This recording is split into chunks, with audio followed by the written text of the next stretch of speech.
Welcome to this series of Descolonial Talks. I use the Descolonial term because it's more related to the social movements as partners in this kind of research project.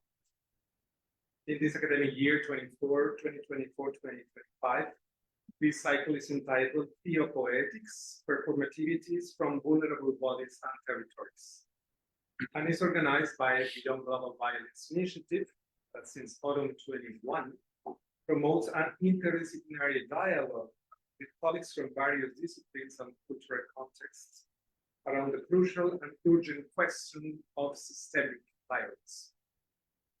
During this cycle that we inaugurate today, we can listen to theological and philosophical voices from the epistemic South, not from the geographical South, but from the world below, reduced to invisibility by various hegemonic systems.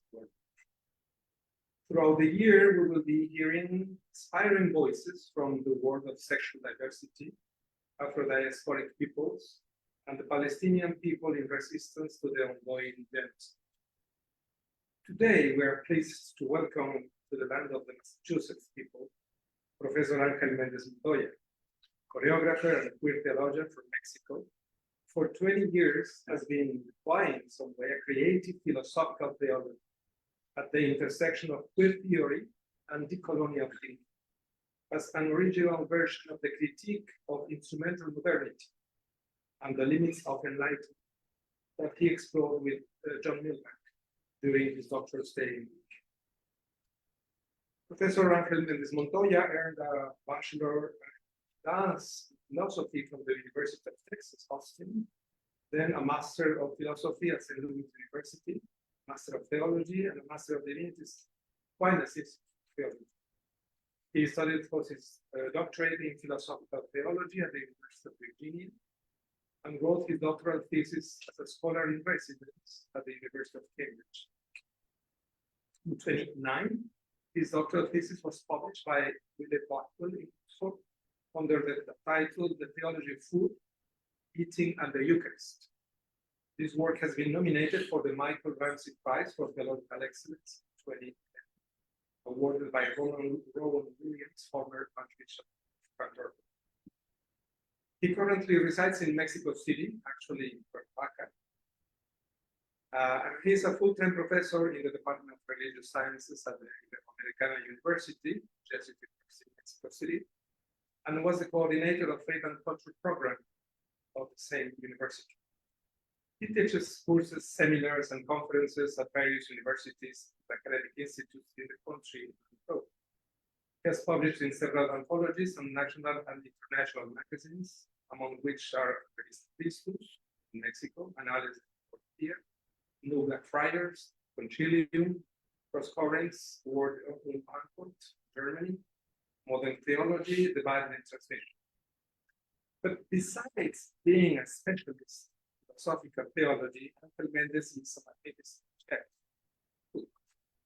In the Mexican culinary tradition, especially in his homeland, Mexicali, on the border of Mexico with the United States.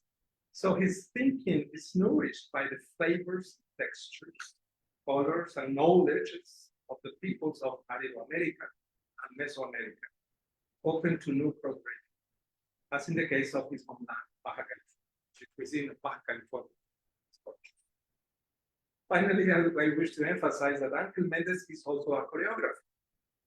After being a contemporary dancer in youth with one of the Mexican companies in contemporary dance, cultivating the heritage of his own tradition of Pina Bausch in Germany, and the Buto dance in Japan. So indeed, his theology is a thought of bodies and territories in movement.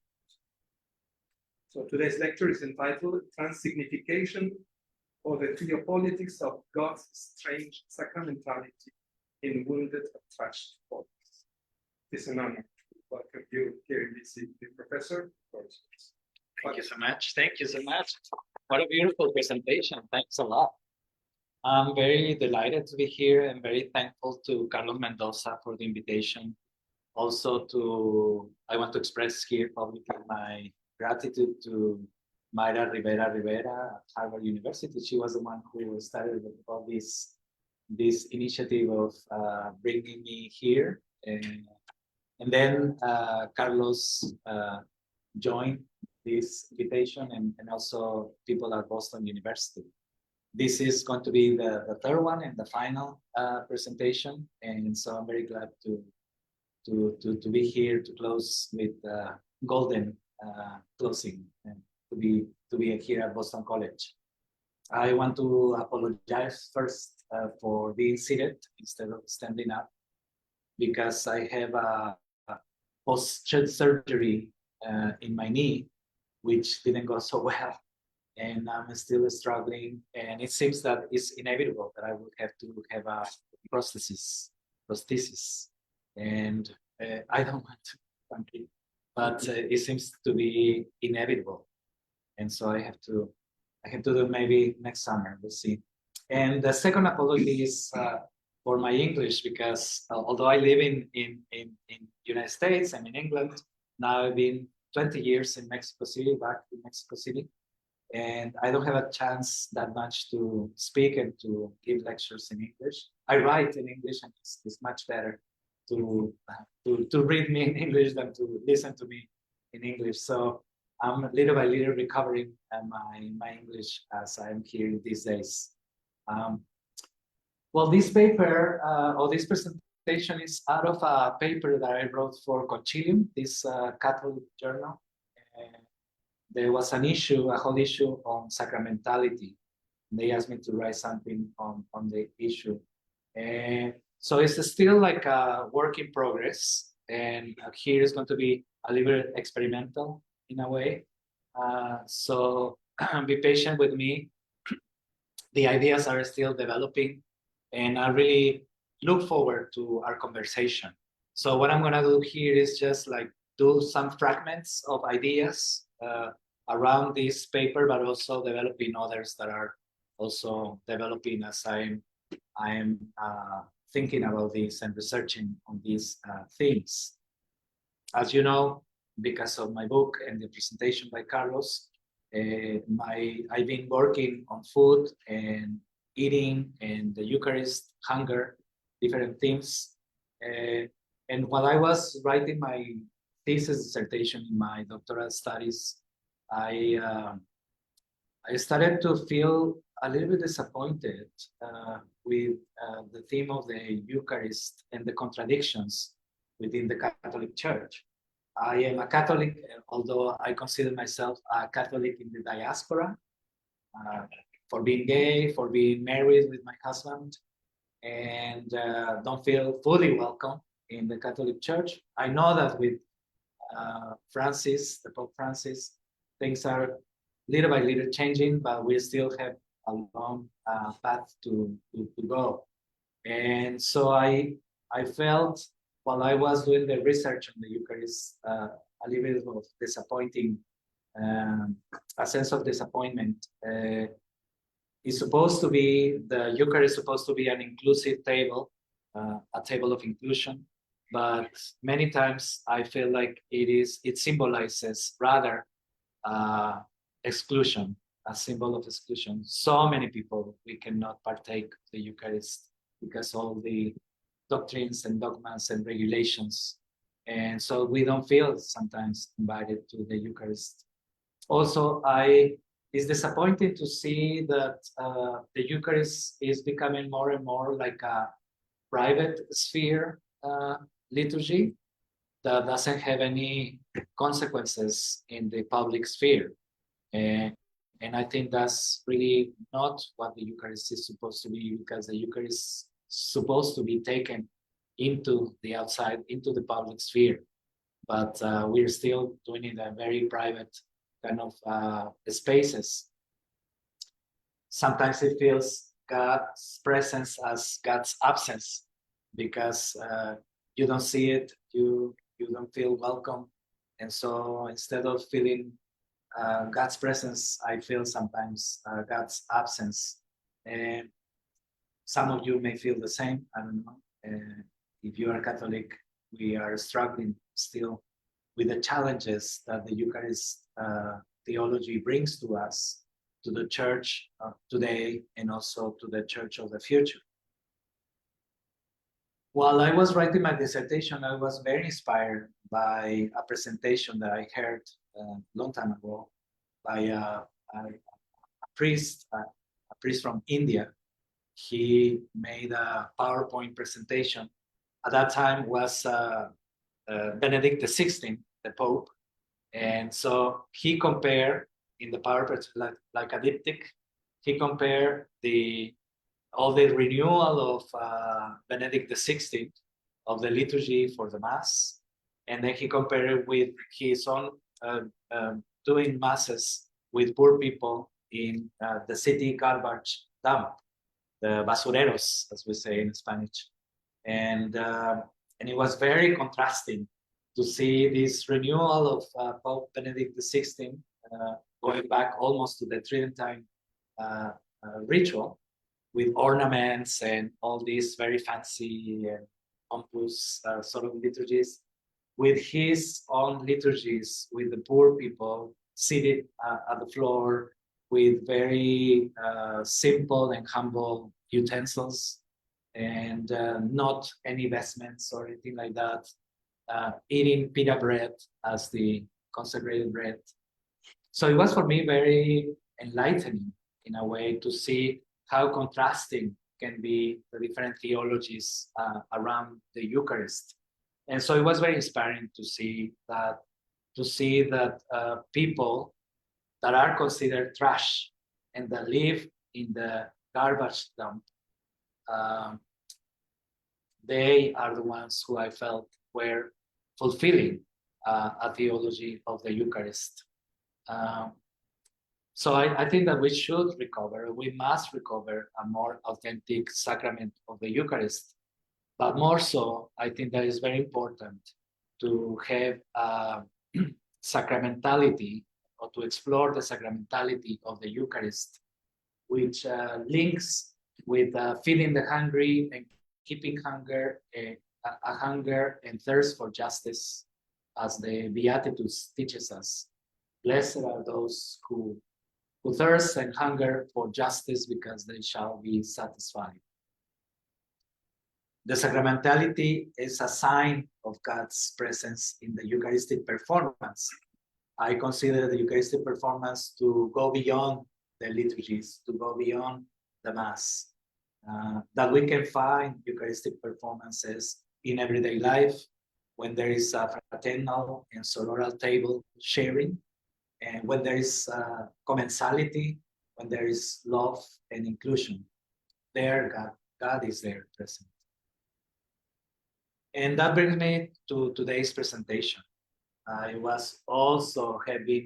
been inspired by trans women in Mexico City, in this place called La Casa de las Muñecas Tiresias, the Tiresias dollhouse. It is a shelter for homeless and poor trans women that suffer violence and marginalization in Mexico City. The founder of this shelter is a trans activist. Her name is Kenia Cuevas.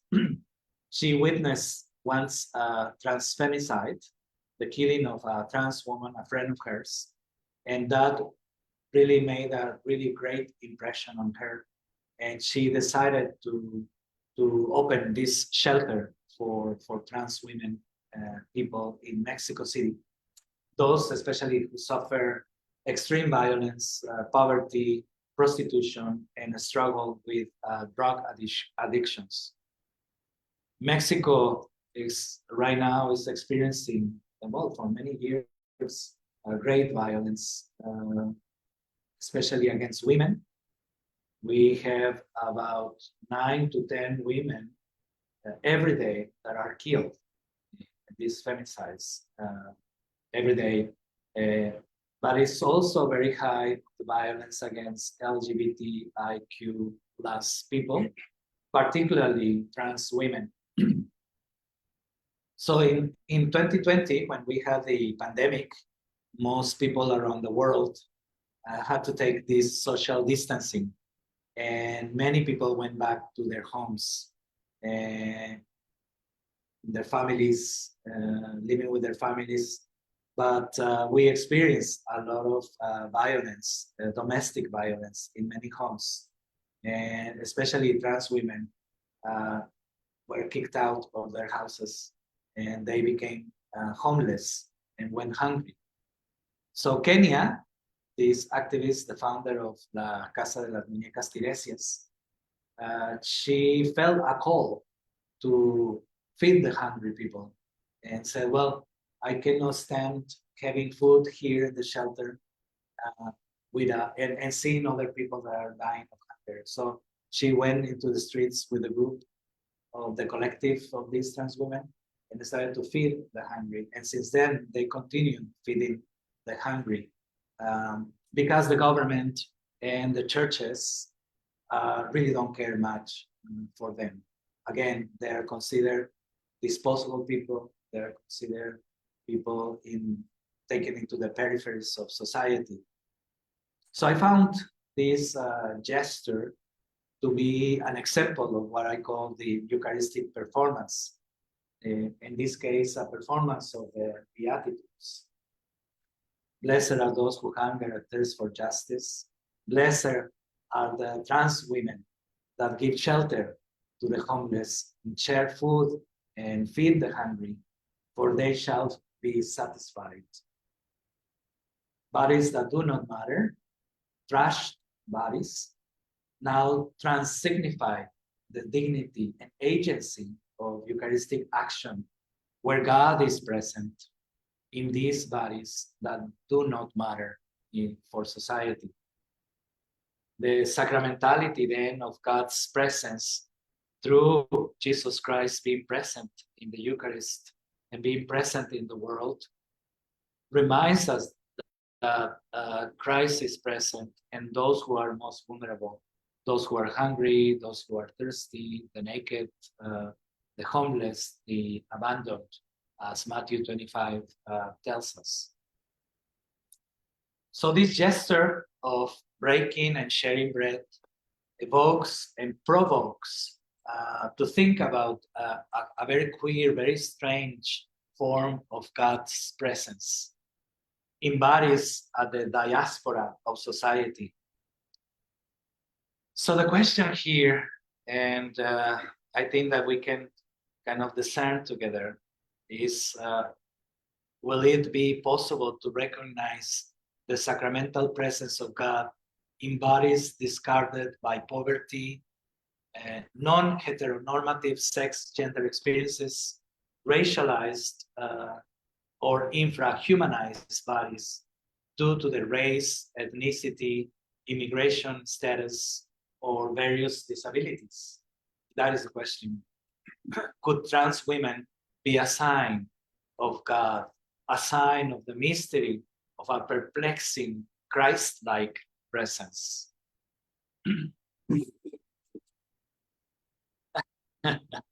So Christian theology struggles to articulate the mystery of God's presence.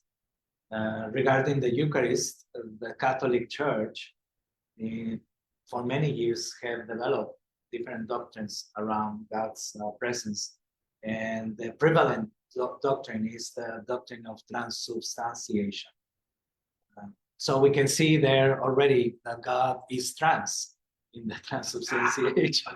There's something trans about God. The transubstantiation. They will not say it in these terms, of course. But there is a belief in the Catholic Church that there is a change of substance of bread and wine transforming into the body and blood of Christ. Of course, this is a very substantialist language, very philosophical, very metaphysical language out of the Greek philosophy, especially Aristotelian metaphysics. But by the 20th century, just before the Vatican II, during Vatican II, and then after Vatican II, there have been several theologians who have tried to articulate this sort of change or transformation in the Eucharist with different terms, with different philosophies, particularly philosophies from the 20th century.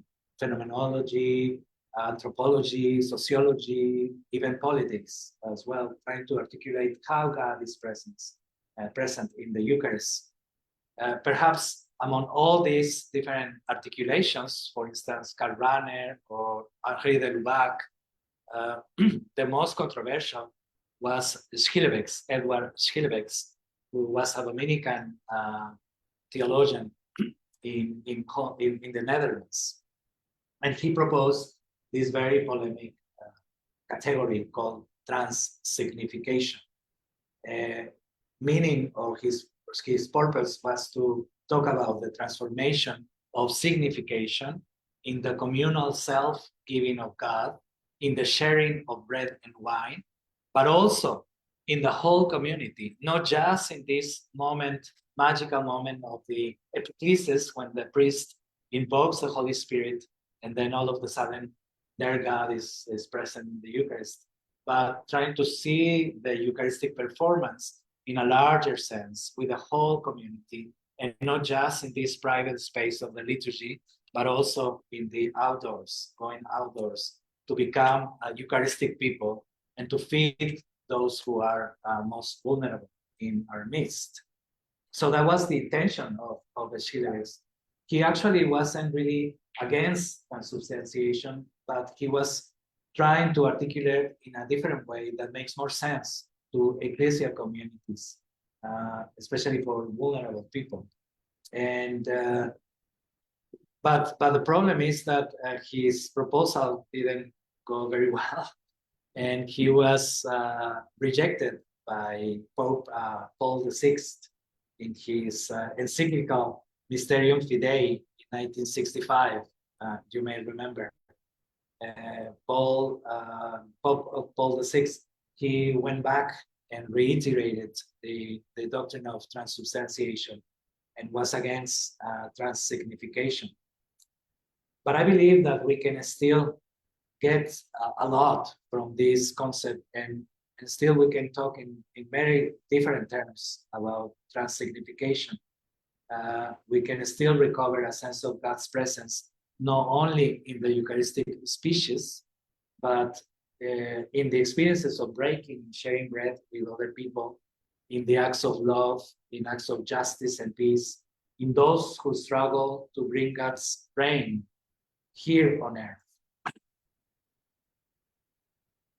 Well, I see something very similar with transignification and the transitioning of people who are trans, because substantially, people who transition into another gender, they say that there is no change in who they are. There is no substantial change. The only thing that changes is the signification of gender. And so it's a cultural, it's a social role, it's something that we do it socially. And so it's the change of meaning, but the person continues being the same. Many trans people have expressed that they are not other people. They don't become other people in the transitioning, but they are the same, only that their signification of gender is now different. And so I think that there are some similarities that we could explore, and I would like to continue exploring in the future. It's the same. I think when in the Eucharist, God doesn't change substantially. Let us say the only thing that changes is the signification. God is in us in the Eucharist, and we are in God. And so we don't have to become someone else in the moment of the Eucharistic sharing, because we still are ourselves, or perhaps we can become more fully ourselves. But the change is the meaning. The change is the signification of the Eucharist, because the sign now is in everyday's lives, in the people, in the world, and not outside the world. Also, I think that there is a transcorporeal change also in God's dynamic, even from the same community that is God. God is a communal God. And in the Trinity, we also have this sort of transcorporeal changes of meanings.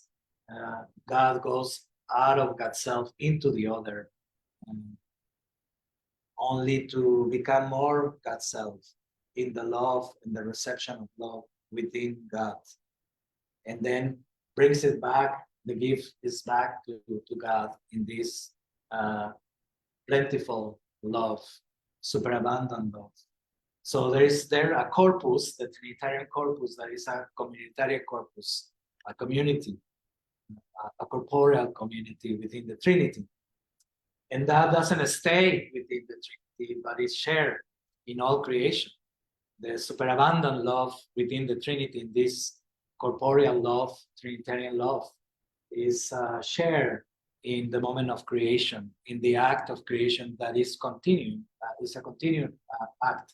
It didn't end at the beginning of Genesis, but it's continuing. God continues creating. And so God's body is also in the corpus of all creation. And then in the incarnation, there is also a transcorporeal sharing of God by becoming flesh, being in the world, he becoming part of history, becoming part of our own bodies. And then in the cross as well, there is a transcorporeal movement within God that identifies with all the crucified in the world, as the liberation theologians tells us. And then in the resurrection, once again, the body of Christ is present there, sharing with the disciples. And then more radically so, in the Eucharist, where also there is a transcorporeal movement of God being among us in this Eucharistic performance. So, and also becomes one body of Christ, this Corpus Christi, that we all become part of Christ. We become Christic bodies. So there is no longer Jew or pagan, there is no longer man or woman, there is no longer all these differences and divisions, but now we are one in Christ. So we become one body of Christ. So this is all these movements of a transcorporeal body of God. And that takes me into the queer theology, because I think that this movement is very queer, it's very weird, it's very strange. There is a lot of resignifications and transignifications within the queer movement. Remember that the term in English is a very hateful term. It's a term that does a lot of violence to people that are not heteronormative and that are sexual dissidents, gender and sexual dissidents from outside from the heteropatriarchal system. And so this term that used to be, or still is, an offense, a way of marginalizing people through discourse, gets into our own bodies as well. But then by the late 70s, and especially with the pandemic of the HIV and AIDS, people from all these sexual diversity, gender sexual diversity, went into the streets and marched into the streets and resignified or transignified the term queer, because that term that is an offensive and a way of humiliating others now is taken and is resignified or transignified by the people by saying, we are here and we are queer, get used to it. So now this term among the groups or the communities of the LGBTIQ and plus is now a term that means dignity, that means a call for human rights, a call for inclusion, a call for a more livable life, as Judith Butler would put it. So there was also a change of signification or continuing the transignification of the queer after being an activist movement in the streets. Then it goes into the classrooms and into academia. And so there's another further change into the signification of the queer, now going, especially with critical theory, and Judith Butler and others follow that. And then there was another change of signification, of transformation of signification of the queer, when goes from queer theory into queer theology. And here we have the one of the founders of queer theology, which is Marcela Altusreit, this Argentinian theologian, post-liberation theologian. She was in love with liberation theology, being in Argentina, especially in the 70s, when in Latin America we were experiencing a lot of violence and dictatorship and the militarization of society. So a lot of people were persecuted, and especially the people in the sexually gender diversity groups. And Marcela Altusreit, being a queer theologian, although she fell in love with liberation theology, she didn't feel very comfortable with liberation theologians of her time. One, because she proposed them to also liberate our bodies and eros, our desires as well. And it didn't go very well with the liberation theologians of that time.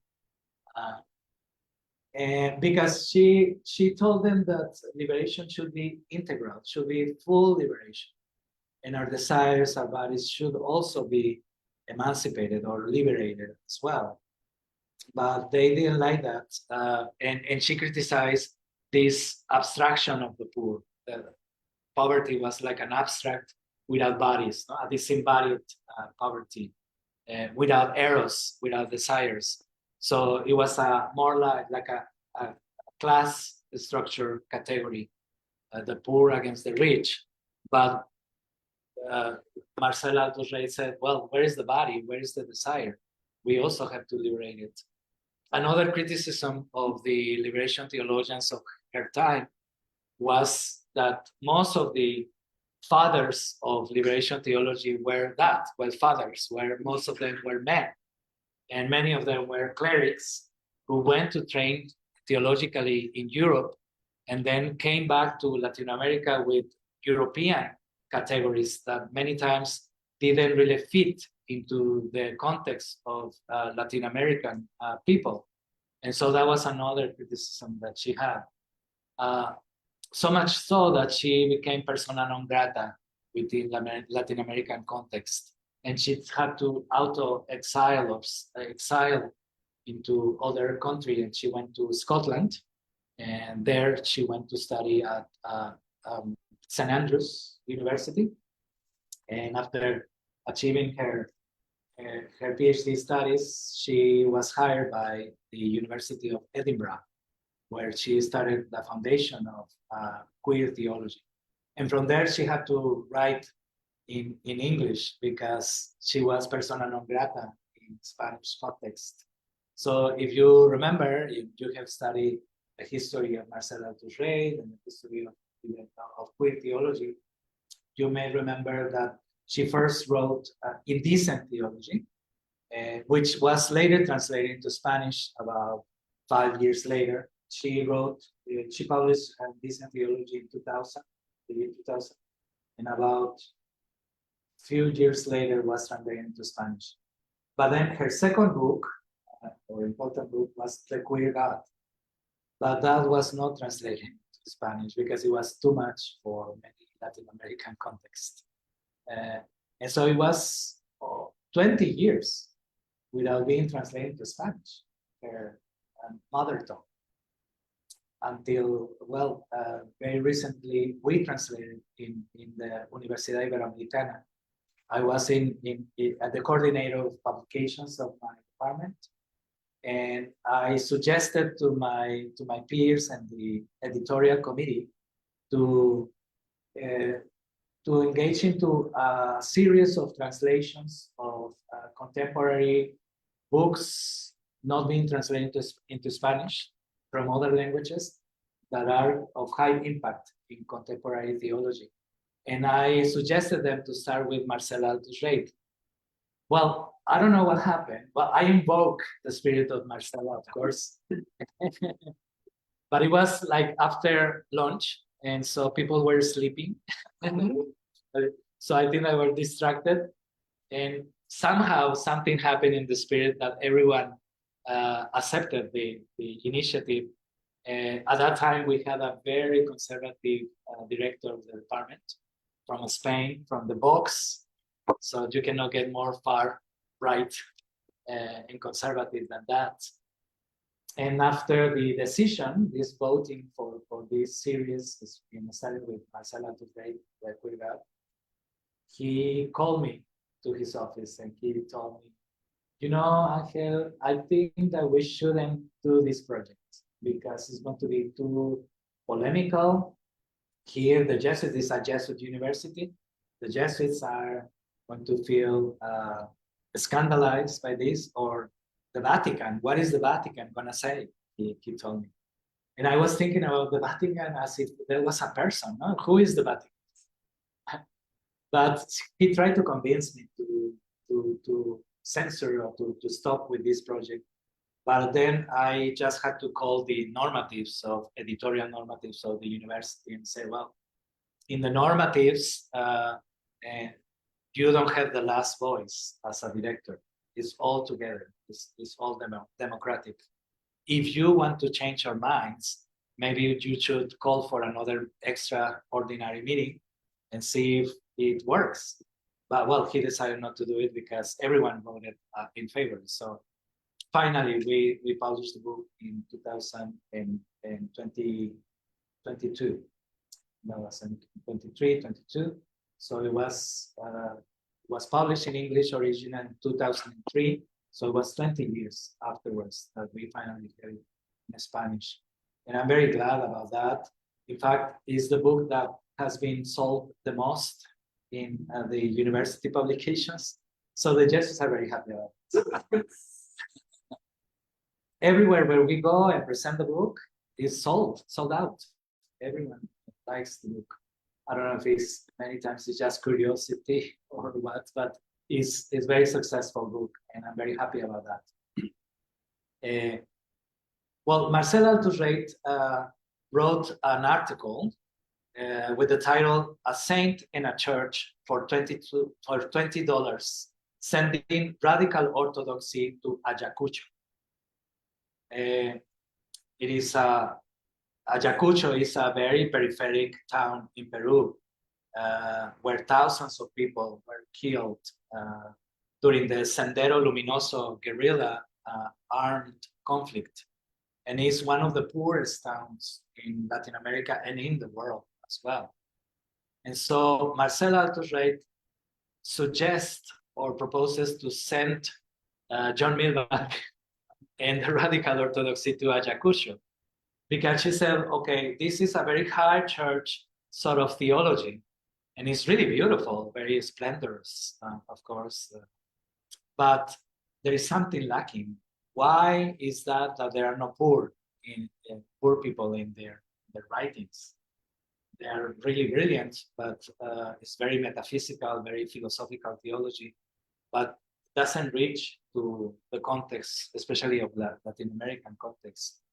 And it's very different when you are doing theology in one location as opposed to be in another location. It happened to me once. I was invited to a convent in Leipzig, outside of Munich, where Ratzinger, at that time was Cardinal Ratzinger, used to study his theology, and then he was also professor there. And I arrived there at night, and so I couldn't see very well all the environment and all around this beautiful convent. And so I went to sleep, and in the morning I opened my windows, and there was this gorgeous place, wonderful, lovely, with servants and everything. And I thought, okay, yes, it's very different to do theology in Mexico than doing theology here. Now I understand that how lovely is Ratzinger's language. It's really pretty. It's very beautiful, and it's like Disney. The church is like Disney, and it's very beautiful. But what happens if we take Ratzinger to Mexico City, to Ayacucho? that would be perhaps very different, his way of thinking and his way of writing. So although I love John Milbank, he was really nice to me, and I think he's very brilliant and everything, I disagree with many things that he says. And here with Marcela Trade, I felt also inspired because I thought, and I still think that she is right in calling the radical orthodoxy to go to other places to do theology and see what happens. Really, it will be very different if John Milbank was taken to Ayacucho. Here we find the marginal presence of God, a marginal Eucharist as well. So following Marcela Tourret, I suggest a theology of divine presence generated from a radical orthopraxis rather than orthodoxy, of caring for the homeless from the multiple Ayacuchos around the world, from the struggles for liberation of abject bodies, from the celebrations of those who seek a delightful life, una vida más sabrosa, as they say in Colombia and in Latin America. This gesture of trans women at Casa de las Muñecas Tiresias, of feeding the homeless and those who do not have bread in impoverished areas in Mexico City, provokes thinking about the marginal Eucharist, this sacramentality of the queer presence of God, a sign of God in us as we are in God. Well, I'm going to leave it there so that we can have an opportunity to share. Thanks a lot. I think it will be very rich to go into conversation. These are just ideas that I'm kind of sharing with you and see where it takes us. Yeah. Thank you so much, Ángel, for this wonderful presentation. Oh, yeah. The microphone to the respondent. Yes. You want to stay there? Or come here, please. Yeah, can I do it? Yes, please. I actually like this setting much better because it's more equal to instead of being high up. Let me introduce our respondent, Nick Fagnant. He holds a Master in Education. He's a third-year doctoral student in the Theology and Education program at the School of Theology and Ministry here at Boston College. Nick's focus is queering Ignatian secondary education in the US. I love that. That's his topic. Love it. And he also serves as part-time faculty member in the theology department and as a teaching assistant at the School of Theology and Ministry. So he's also a doctoral student, also a teacher. At Boston College, Nick has worked with the university's campus ministry and student affairs department to serve the LGBT community. Nick was recently a writing fellow on the Synod on Synodality for Commonwealth Magazine and writes occasionally for Outreach and New Ways Ministry. And is working on an LGBT chapter for a collaborative text about pastoral responses to survivors of suicide. Nick continues to facilitate conference workshops with for LGBT community, high school and college students, queer, trans, and allied adults. He has participated in different publications and different teaching fellowships, but for most of his professional career, Nick served at Regis Jesuit High School in Colorado, right? And there you taught theology, history, Spanish, Español, and English. He served also as the Boys Division Service Director and Pastoral Director, Assistant Department Chair of Theology, moderator for the RG Rhodis, and a cross-cultural coach. But Nick loves his nephew, his dog, and the great science fiction.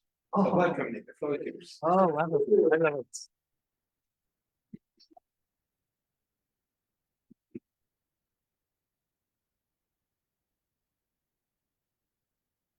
Good evening, everyone. As Dr. Mendoza just shared, I'm with Fagnant, doctoral student in theology and education. subset of practical theology, so my lens is often that of the faith being lived on the ground. I'm honored to respond to Dr. Méndez's insightful presentation, Transignification and the Theopolitics of the strange sacramentality of God in wounded and tragic lives. Carlos invited me to offer a response that was formal yet familiar, that was traditionally academic, also queer.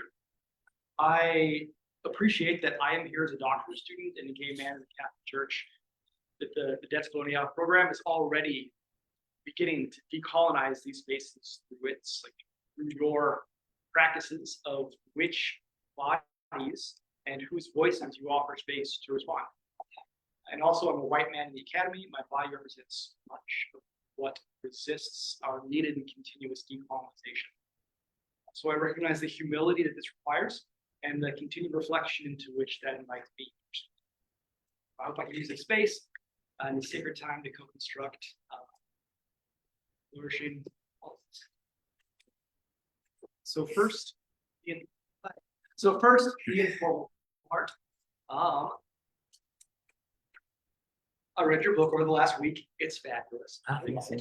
You begin by constructing the elementary theology through a recipe from mole, like from Mexican mole. Very much as an example of something that is old but also new.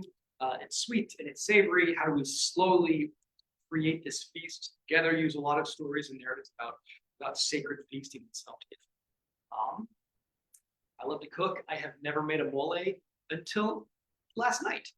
I decided that part of so much of the theme is, as I'll talk about in a moment, is the actions, continued action. So I felt for a queer epistemically queer and academic response to, as you talk about, kind of like gender flip the roles and have the man in the kitchen doing the recipe. I reached out to one of my friends I taught at Regis Jesuit. She's the director of the university program there, Christina Vela. Her grandparents are all from Mexico, and she gave me her abuela's recipe, specifically Ophelia Vela. That is the base of the recipe that I have. And in this big continued mixture of cultures and everything, the ingredients are tweaked a little bit based on, I live in Dorchester, and so right north of Little Saigon. So whatever the Vietnamese markets had, that's what's in there. The broth is creative and delicious. Also, I'm from Colorado, and like wine is in Napa Valley, like craft breweries are in Colorado, and so I got some Colorado beer, some from a locally owned Colorado brewery, and I incorporated some of these beers into mole.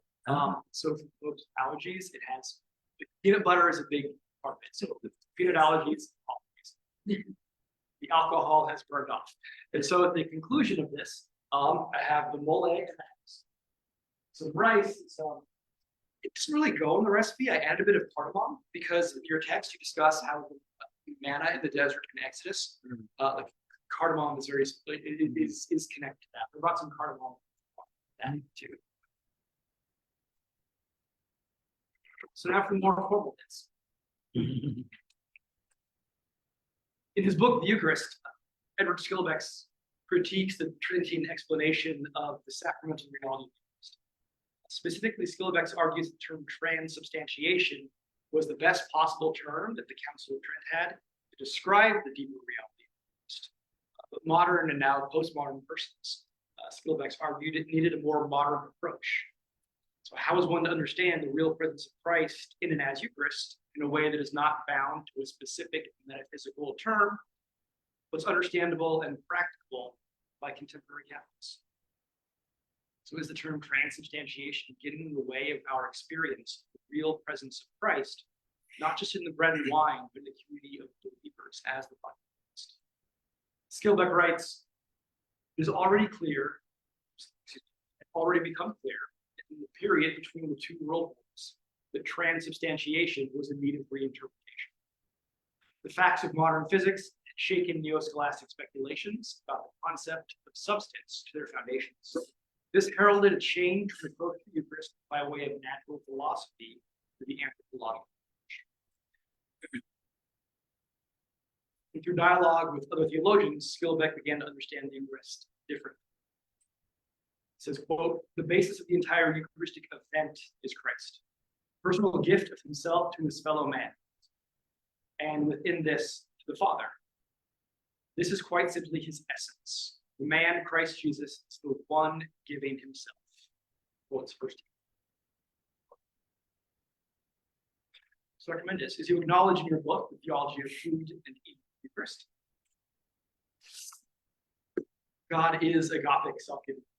And in the book and in the article, you repeatedly use the present progressive grammatically. You emphasize that God's overflowing abundance is signified in Hebrew and Christian scriptures as the wedding feast, but not as a static event. It's dynamic and celebratory and continuous. It's the gerund at the end, it's the consistent action. This process is dynamic, sensual, it's erotic, process of transforming the fruit of the world into new human life. You use words like cooking, preparing, placing, eating, tasting, chewing, digesting, celebrating. You capture very well what is the action in and of the community that makes the feast. And that brings me to your specific presentation today. Like a chef grinding and simmering to create the perfect recipe. You create a unique mixture of ingredients as you prepare your articles. In the formal article, you write, the purpose of the Eucharist, purpose of the Eucharistic presence is to become Eucharistic beings, to give bread to those who are hungry, to create communities of mutual care and nourishment, to become a Christic body, even in the most deviant and decent bodies, as trans to be. In their generous and supportive gesture of feeding those hungry, the Tiresias dolls participate in God's desire to share himself as bread to meet us. And so, in this evocatively Eucharistic gesture, they perform a strange presence of God amidst diasporic bodies. It is in the action of the Eucharist, that active, erotic, agapic self-gift, that is the essence of Christ. We know this not because of neo-scholastic philosophy, but because of our experiences of being actual human beings, real and broken bodies, in a real and broken world. It's a beautiful insight. Then you go on to describe Skilbeck's usage of phenomenological hermeneutics to explain the Eucharist in terms of quote, ontological but an interpersonal presence. You write, quote, thus trans women become a sign of God. Their generous gesture becomes a sign of the mystery of the flexibly deified presence of bodies do not matter. It's the evocation of the transignification of God in them and them in God. And that closes part 2. I find it significant that you immediately in part 3 begin with this claim. Quote, something similar takes place in the transignification generated by the transition of trans people when they undergo a sexogenic change, which brings about a change. I also want to recognize that that is a translation, not so if there are any words to clarify. No, it's fine. It's fine. So I have a few questions. Specifically, as you write with Marcel Alvarez-Reed and countless other queer theologians really contest the centralizing of identity. Specifically, like you said, Butler through medical intervention. And so I'm curious if the change itself is essential for a definition of transness. In the Catholic Mass, there's not a single moment where God transubstantiates the bread and wine, but it's still limited spatially. And I'm curious about how do trans persons understand, define, and co-construct themselves within the violent limits of their contextual spaces and times. So even though it's different, I want to make sure, how do we avoid centralizing and potentially limiting the trans women that you champion through the power of our words because of it? So Christ is the Word made flesh. How can trans women and other trash bodies speak for themselves? How can they use their words? How can we decolonize actual systems so that we can hear their voices? Michel Foucault described discourse as power. How do the voices, the Word made flesh in and through the trans women in the area you described, how did they speak for themselves and construct themselves in their art? Okay. want to be very clear, it's not a criticism, but an invitation. Earlier today, I was at a panel of some executives in charge of the Jesuit refugee service. An African Jesuit, to be clear, I'm not essentializing this man based on his continent. I know his name, I know his own country, he shared it, but I want to support his own agency and freedom and choosing to for himself. This African Jesuit, who was himself a refugee, talked about the dignity that he felt in himself, restored when he was fed by someone. He quoted Matthew 25. And he and his JRS colleagues were clear that in their work in the Ignatian context, we need to be with and for the refugees. They argued the future through reconciliation and mercy has to be co-constructed with and for indecent violence. In The Queer God, Marcel Alhaus-Reed writes Eucharist is an act of God's love, in which, quote, the voices of protest are symbolically heard. And so reflecting on the Eucharist and liturgy, Alhaus-Reed writes of a post-colonial theology that is needed to transform hierarchical roles in the liturgy and redistribute power and responsibility in the church. This leads me to some reasons. So to paraphrase Spivak, expertly analyzed by Boccuzzi in her text, Post-Colonial Politics and Theology, Unraveling the Empire of the Global World. Can the subaltern speak? Bock writes that Alhaus-Reed was deeply concerned with the question, quote, how have we constructed the poor woman? Very much we talked about in her critique of liberation theology. Bock notes that after harsh feedback, Spivak amended her question concerning the subaltern. Spivak noted that indeed the subaltern can speak, but that we need to have an infrastructure to allow her to hear. So Dr. Méndez, I'm extremely curious to learn how the Eucharistic actions of listening to, reflecting on, sharing, celebrating the voices of, in the same way as we share food, could affect these trans bodies. In your article, to be published in Concilium, is a rare infrastructure to offer more freedom and agency to so many trashed bodies who do not have interaction. Especially if we as theologians hope that our words affect the readers who encounter them. How can we facilitate an erotic agapic interrelationality between the readers and trans women? Can we be transfigured because we choose to queer hierarchical relations? How can this article not just be about decoloniality? How can we engage that present progressive of decolonizing?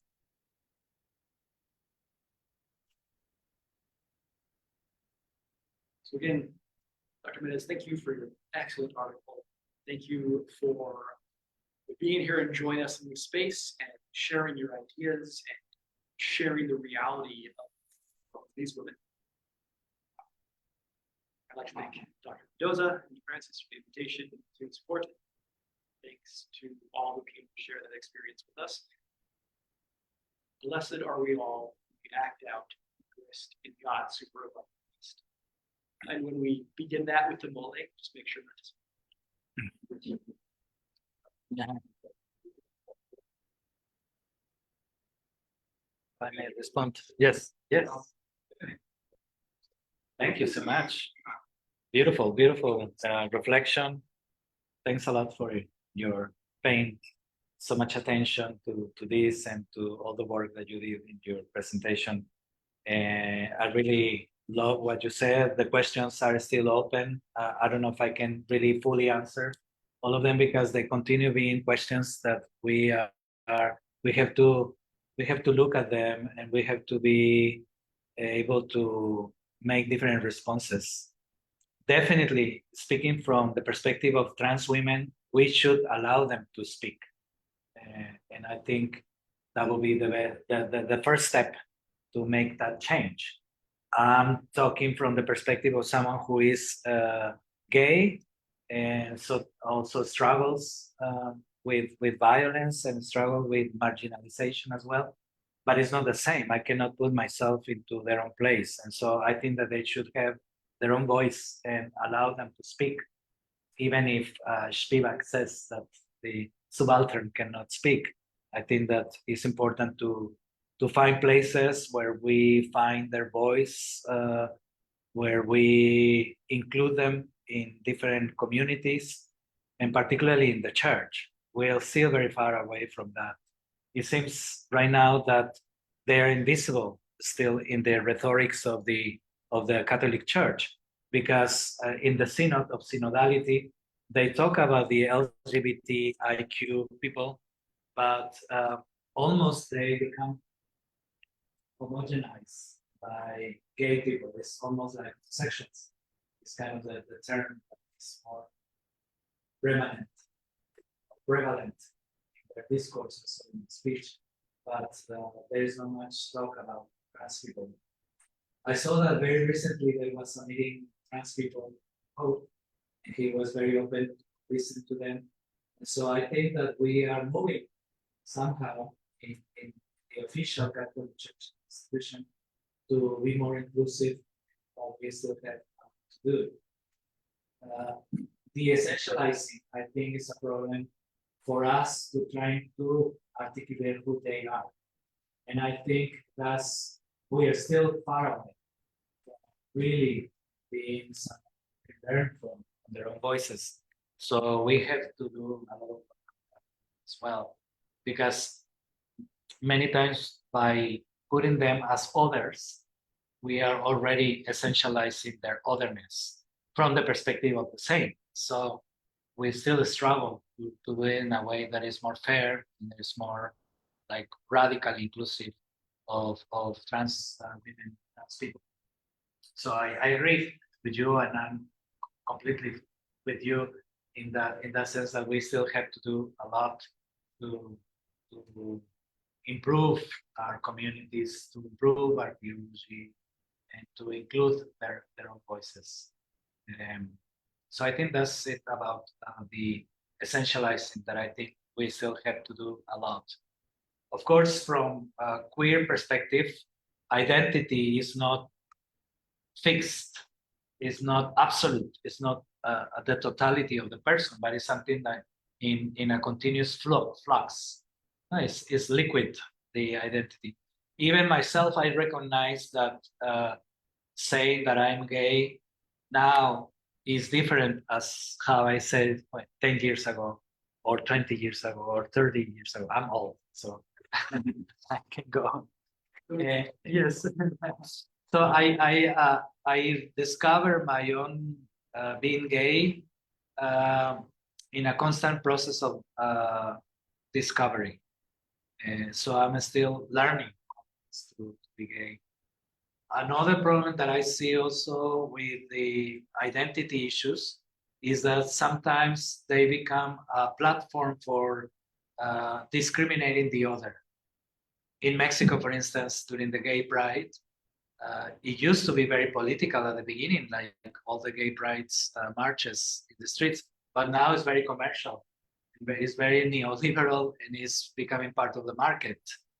And also in the gay communities, especially among men, I have seen a lot of discrimination of other gay people, because we have all this idolizing of gay men as being young, as being strong, going to the gym, shaped, the body shapes, but there is a lot of discrimination to other gays who are fat, who are older, who are disabled, and or who are indigenous, who are poor.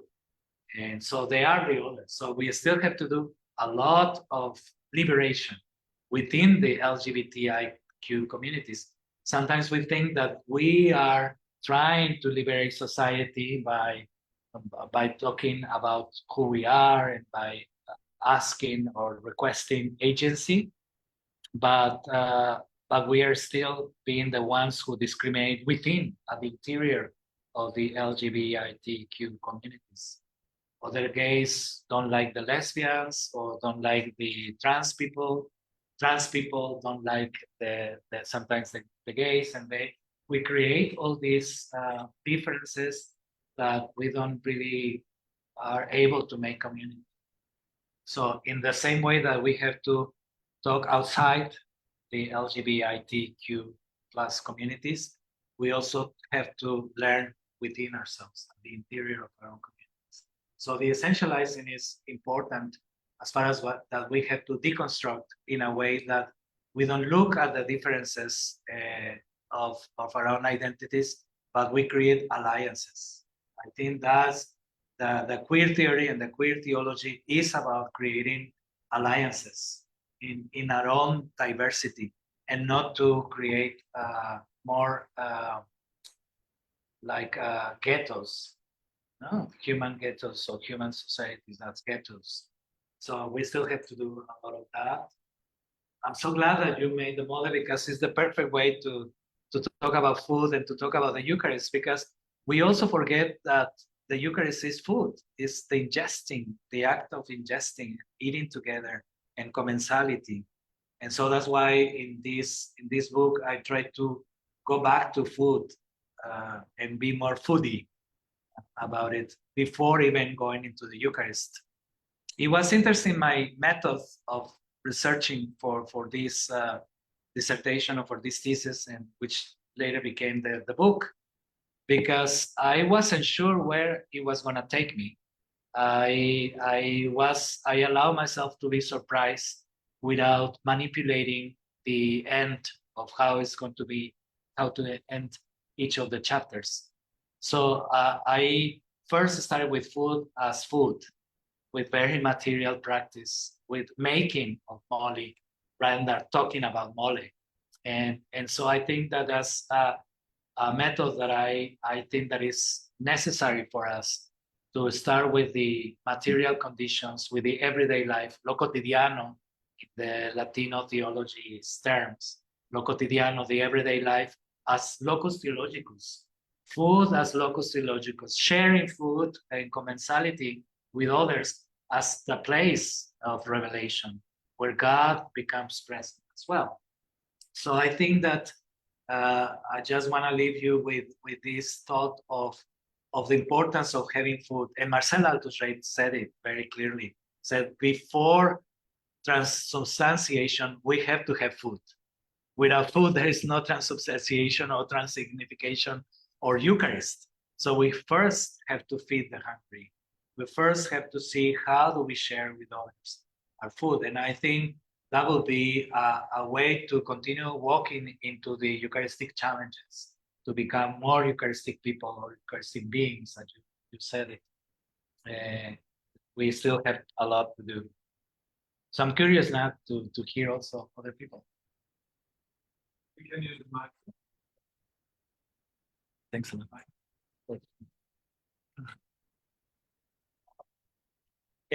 Introduce yourself. So. My name is Barb.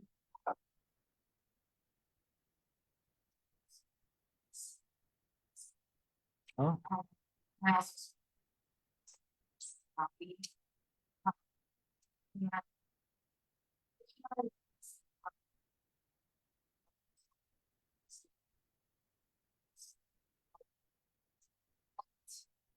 My relationships, Eucharistic, we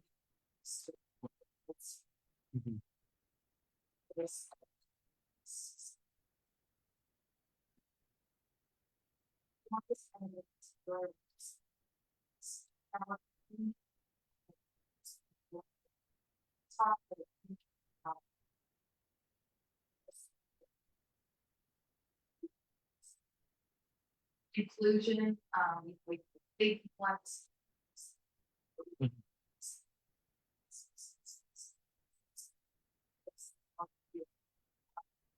Also,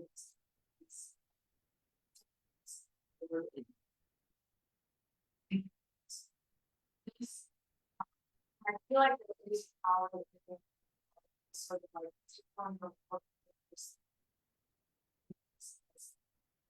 you know,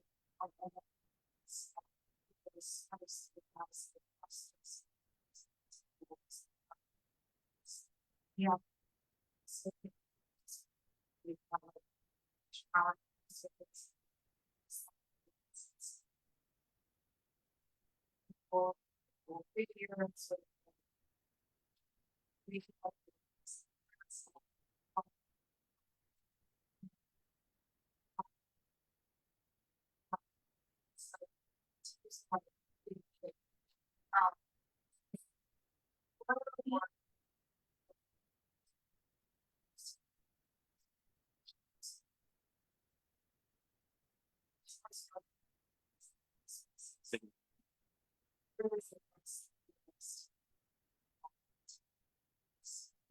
Thanks.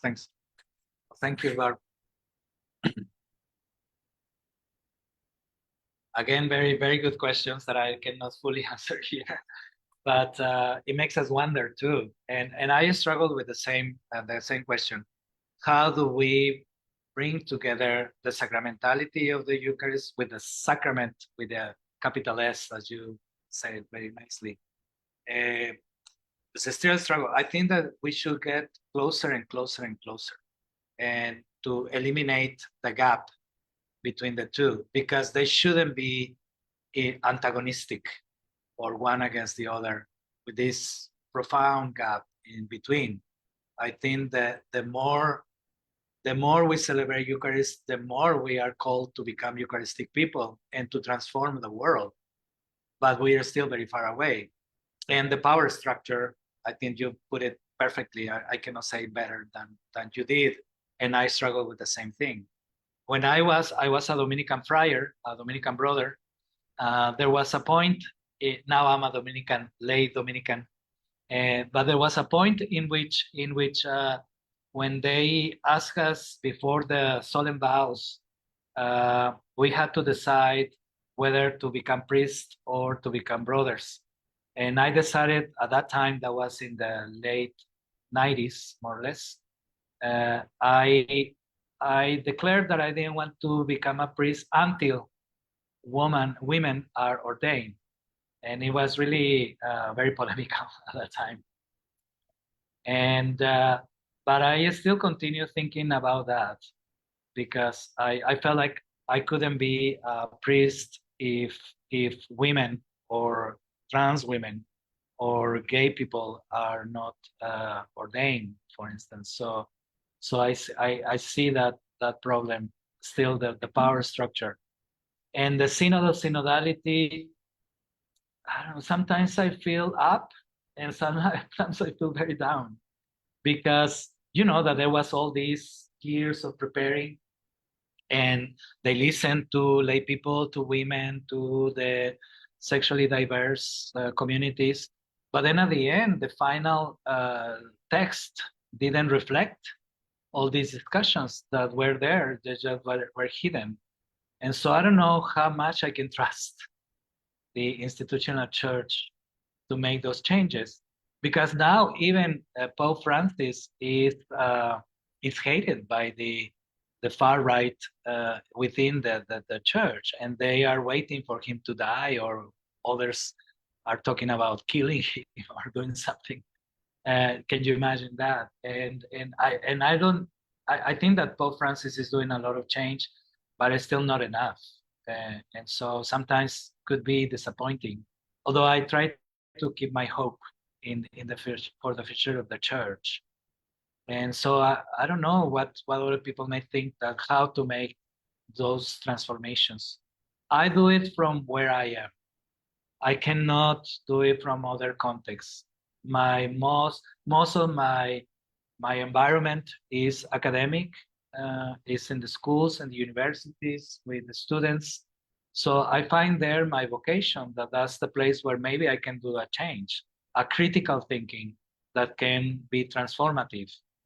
And I see the changes sometimes in the students. Sometimes I don't, but I leave it to the Holy Spirit too, because you can just change as much as you can, and then leave it to what the Spirit moves people. Sometimes people don't change immediately, and sometimes the students realize what happened in the classroom until many years later, with experiences and with failures and with disappointments, and with also with the transformation that's going on.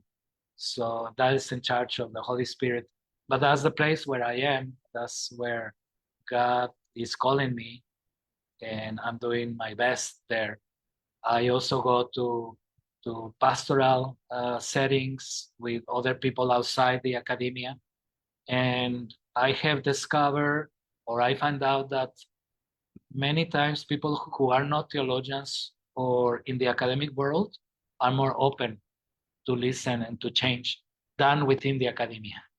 And so it's also a place that is rough. No, it's a place that is difficult sometimes at the interior, within the academia. And sometimes I find myself a persona non grata within academic also circles. And so, sometimes I feel more at ease with people outside the academia, that they are more open to critical thinking than within the academia. So I don't know, I don't have the perfect answer, but all I can say is just hope that in these micro changes that you can make in your surrounding environments where you are called to be, that's where we should start. It's little changes, maybe micro changes, but maybe little by little things will change. We shall see. Thanks for your questions.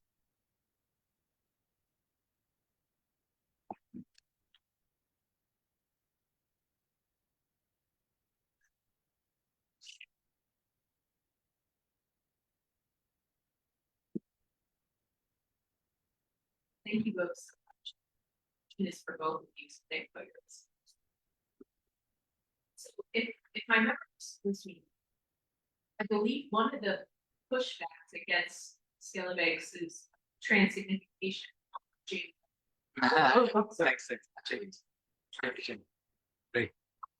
Besides maybe philosophical questions, was maybe concerned that the term transignification clarify within the clear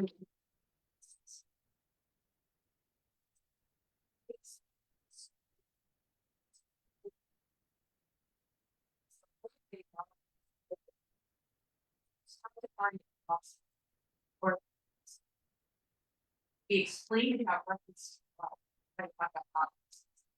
where I think really behind we don't have eternal life or something immortal within me called soul, because God can't have something. The thing about love, which I don't have to tell you guys, but the thing about love is that all love is particular. It depends on recognition. I can only love you as you are and not as I play. So I'm wondering, Nick, I'm interested in your ministerial experience in this too, of how transignification as a concept as we're using it here can help us center God's activity as motivated, ever present to us as the person doing is love and can't be explained.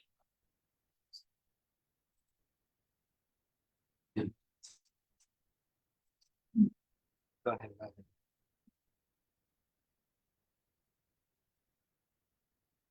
Thanks for the great question.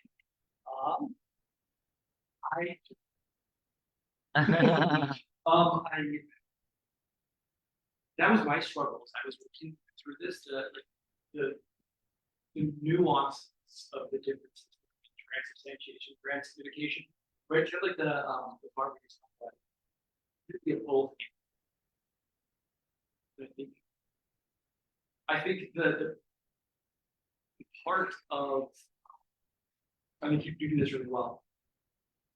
For me, what matters the most transignification is that it's relation.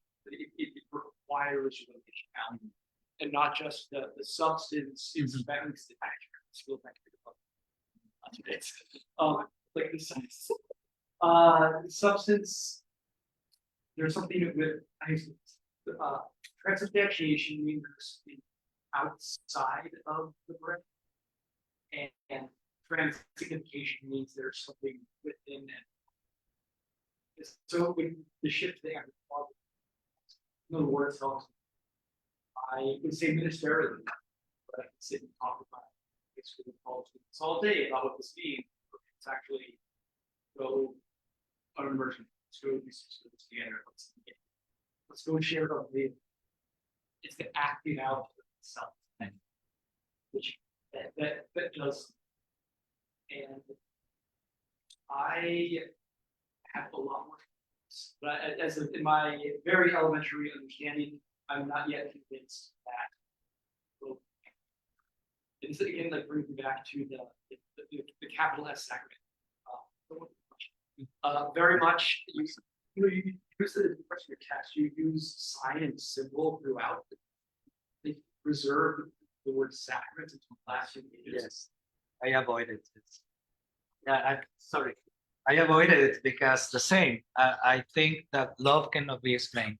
That's why the Theopoetics, which I didn't mention much in this presentation, the Theopoetics, because that's, I think, the real language, the place of the grammar of God's love, that doesn't explain philosophically or theoretically God, but it does show the effect on us in the loving God, and that's why it goes beyond language.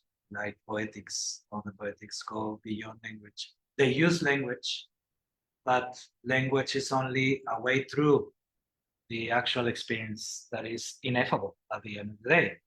That's why apophatic theology is so important as well as cataphatic, because it's a way of not knowing sufficiently, not explaining sufficiently, because words always fall short of explaining the mystery of God among us, and especially the mystery of love, that God is love. So I think you were perfectly right with bringing back the category of love, the action of love, as what takes place within the Eucharist. At the beginning, with transubstantiation, it was a way of articulating with the tools, philosophical tools that they had at that time, which was Greek philosophy, Aristotle, Neoplatonism. And then that's why in the 20th century, it didn't really go very well, this philosophical explaining. And the theologians from the 20th century tried to articulate it with new discourses like phenomenology, interpersonality, the aspect of interpersonal more than the substance, and the metaphysical change in the bread and wine. They tried to talk more about this interpersonal relationship. And I think because of that, they broke away from this substantialist tradition, and they brought a new light into what takes place at the Eucharist. But it still it falls short of explaining. Definitely, I think the most radical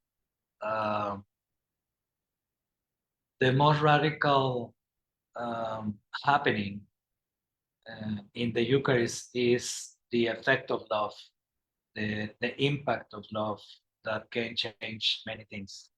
So we should go in that direction.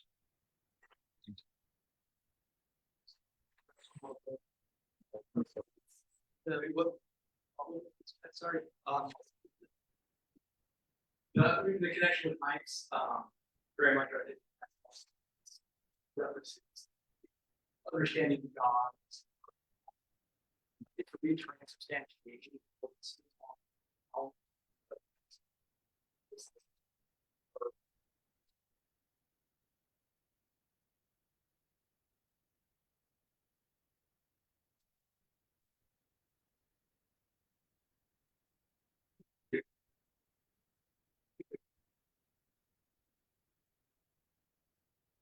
I'm Valentina. I'm from Chile. I'm going to Chile next week. In 2 weeks, yes. I'll be there. I've never been there. What year student? My question is more mental. I really like the method. Mhm.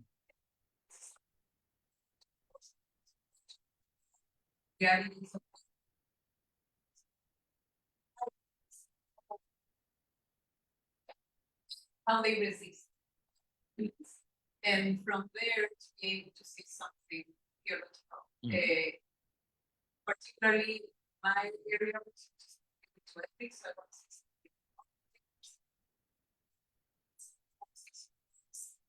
what can we say about these guys? So I was listening to your presentation and struggling with my own struggles as I'm trying to do my project, the same what is the criteria to identify that? Because we're talking about the reality that can be sacramental. And what is the criteria? Because what I fear is as an academic to go to a reality, to observe a reality and say, this is what I see. And I see is to say, just here, no. But I fear and I'm anxious about imposing my own categories from my standpoint, from being a student, I'm a mother, I work with others, to be transferring my own experience to others. So methodological criteria to say, okay, this is actually sacred, this is actually sacred. So do you have, or should we go into a process that is theological? We have to agree about it with the people. Because as I was listening, for example, this week I have been reading a lot of biographies about looking for the books. They disappear. And I was saying we can make a lot of relations between what Ángel is saying and what they are experiencing in these bodies, and how these bodies are actually transformed, transubstantiated, and into something else. They're not anymore bones, but something sacred. But is this something that I am imposing? This is an interpretation that I am doing, or this is something that Excellent. Right. Thanks a lot. Okay.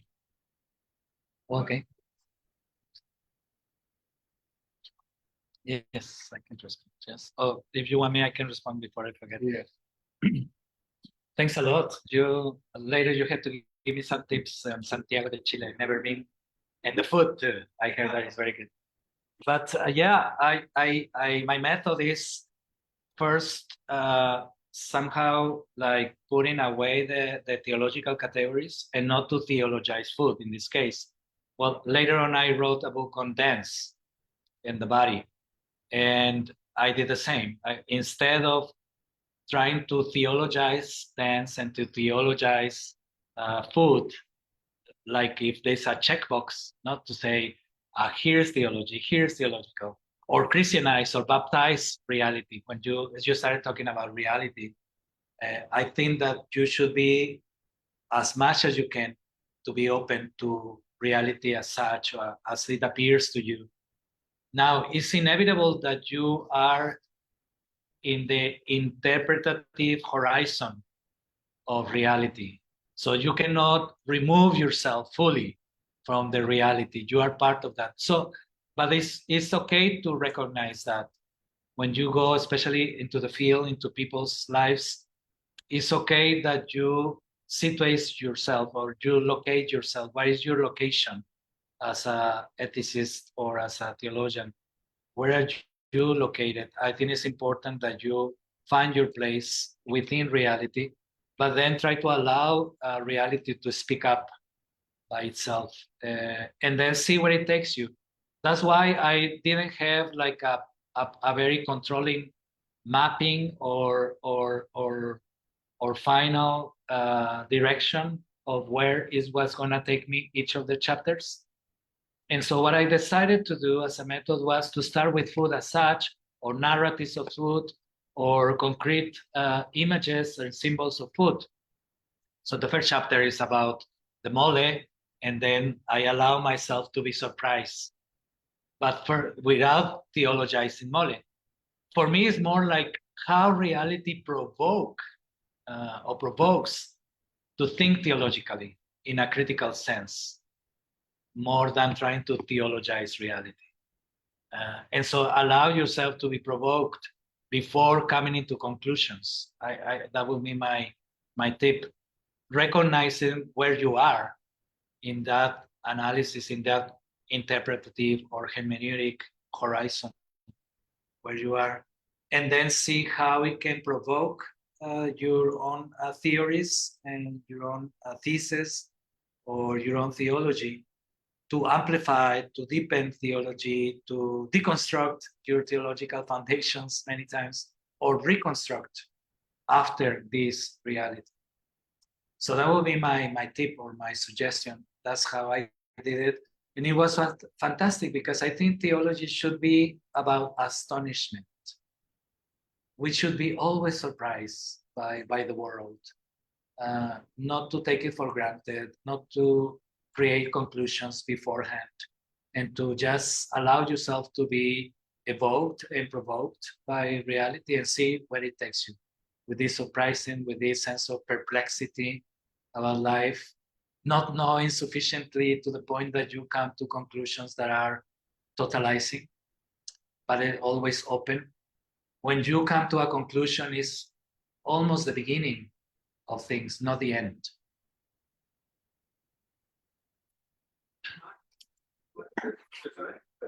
Those are great resources for you.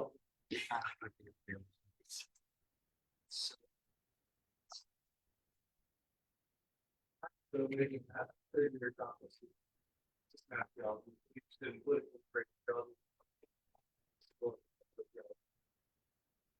They are together.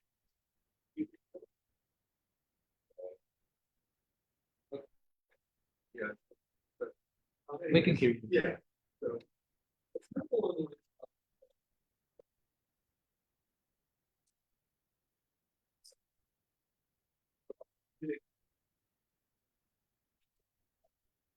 Left it lost. Yeah, really struck by this. He was talking about Dionysius. Yeah. He makes this very kind of logical, about Western theology. Big Dionysius, so quick that like it almost becomes as if was just a stop on the way. Yeah. To like the opposite. Yes. And I was thinking about that in light of the conversation. I was just wondering, it seems to me that Eastern, some of the Western have really big, because there's this fundamental reserve speaking out. Sacrament and sacrament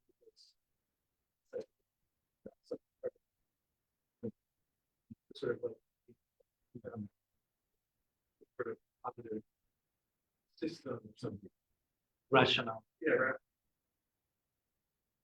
And I stood by that, but I'm still not satisfied. So I was struck by the story of shelter. Not very effective. These are, and women were also then someone going out to serve model of it. It's sort of very Christian centered. So I'm just wondering, are we right to think about centric kind of way you're thinking sacramentality in this case as well, or how do we balance some of the like not normative, but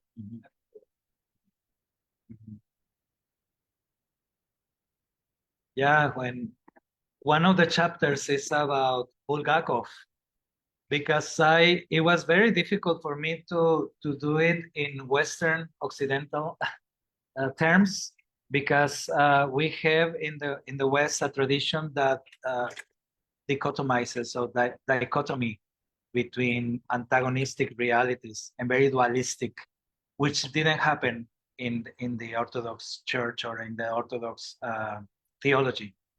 And so I go with the Orthodox to try to remind ourselves of the integrity and the mutual co-implication of one reality and the other one. Is a mutuality rather than antagonistic system, and that helps better to understand theology, I think, and to understand the Eucharist in this particular sense. Creation, the material world, the history, all this is part of God's own making. And so there is no this really division between reality, creation, and God. It's always really deified. Everything is sort of deified. And everything, the cosmos, is Eucharistic for them. And so I found there a language that was more closer to what I was looking for, and it was easier for me to analyze the sort of ontology of the Eucharist, that all the created world is Eucharistic. So I'm with you in that as well, and I think is I don't know, it's a matter of letting that to happen and to guide you into your own research and to avoid these dichotomies, because also rational thinking is also limited. So that's why apophatic theology can be helpful, but then not to jump immediately into cataphatic and then forget about the apophatic. They should always be complementing and co-implicating constantly one another. I mean, you go moving to cataphatic only to go back again to the apophatic. I think that Catholic theology is both, and at the same time, simultaneously both. Because if you stay only with the apophatic, then you deny the world and the words and the word and the material world as if something contaminated. I think the cataphatic movement is more risky sometimes, the deconstructing with the apophatic. And sometimes it's easier to deconstruct reality. But then what comes next after that? How do you pronounce that which cannot be fully brought into language? And so there's a risk there and a trust that our bodies, the material world, and words, discourse can be reflecting of God's revelation as well. And you have the courage to say, the courage to talk, instead of remaining silence, complete silence. Silence is important, it's contemplative, and it's a part of the method of doing theology. But then you have to risk and say something, even if later on you regret the limitations of your language and your proposal. But then you can do that later. But at the beginning, you have to pronounce. If you remain silent, it's also injustice, because sometimes we have to say basta. Sometimes you have to say no anymore. And in that pronouncing, you are already bringing back God into our own everyday speech, into the everyday world. There's a lot of queer theology and trans theology that defines that in a real way. The embodiment of a lot of queer and trans folks and their experiences. Full essence, resistance to essentializing, and so what am I doing? And so queer and trans theology itself gets more. Thank you so much, Professor Méndez, also PhD student, Fagnant. Well, we started talking about orthopraxis, right? Because of the Catholic investigation, healthcare led by trans women, getting starting people.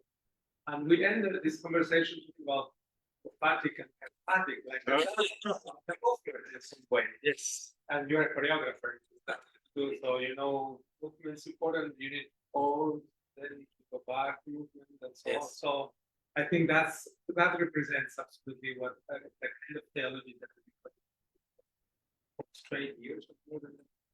So I appreciate deeply the presence here in Boston College, and you are like the godfather of this series from the Descolonial Talks. Yes.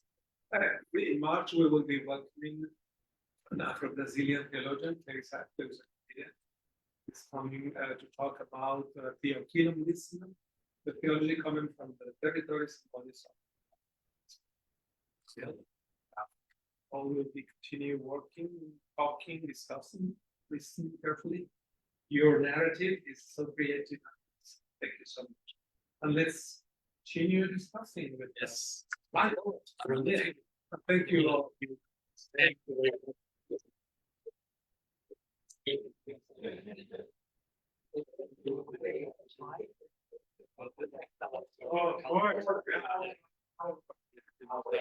Logistics and technicality. Technical stuff. One more. Nick, it's up to you. Not-